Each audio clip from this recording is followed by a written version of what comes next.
JAALALLEE GARAA KOO Sitta'e abbaa koo kan nama riisisu ejjiti garaa koo maaliinan siibsa kan siin jedhan gara si'ati alaanoo ilaalta akka gartuu jakeetti JAALALLEE GARAA KOO Sitta'e abbaa koo kan nama riisisu ejjiti garaa koo maaliinan siibsa kan siin jedhan gara si'ati alaanoo ilaalta akka gartuu jakeetti sirrattaan argee jaalala dhugaa sirrattaan argee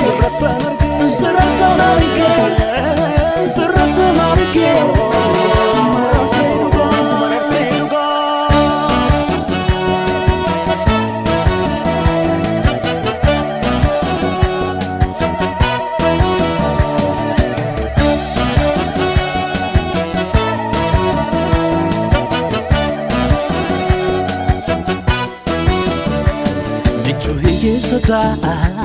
warra dhibamaniif jaalalaan ooyitee kan birmattu isaaniif kan akka keenyu eessuma jiraarre yeroon fagaate situ natti goree JAALALLEE GARAA KOO Sitta'e abbaa koo kan nama riisisu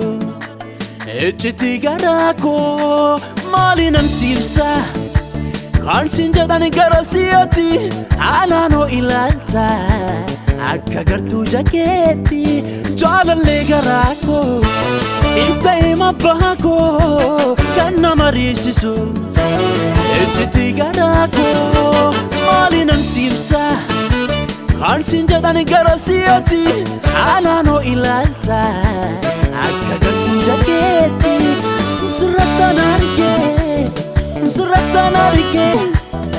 sirrattaan argee jaalala dhugaa sirrattaan argee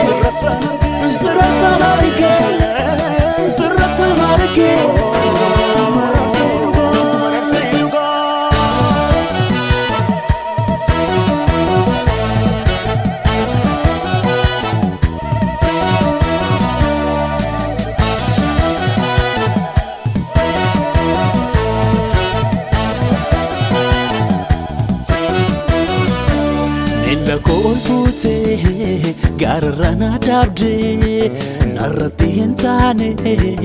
inni dinni yaade asiin ga'a jedhee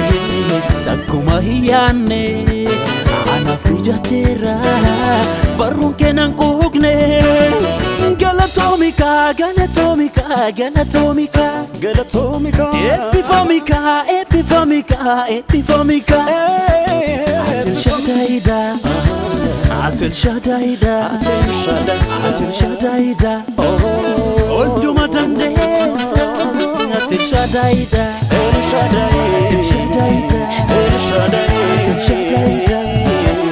Olduma dandeessa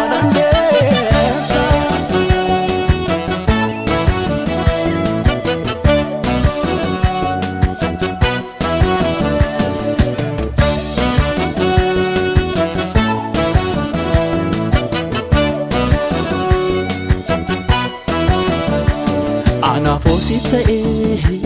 takka nan nuufine sirrattaan of gatee dinni koo namniine boqonnaa guddaasa si keessaan argadde jireenyi koo misee ergan si argadde galatoomika eebbifamika Atel Shadaida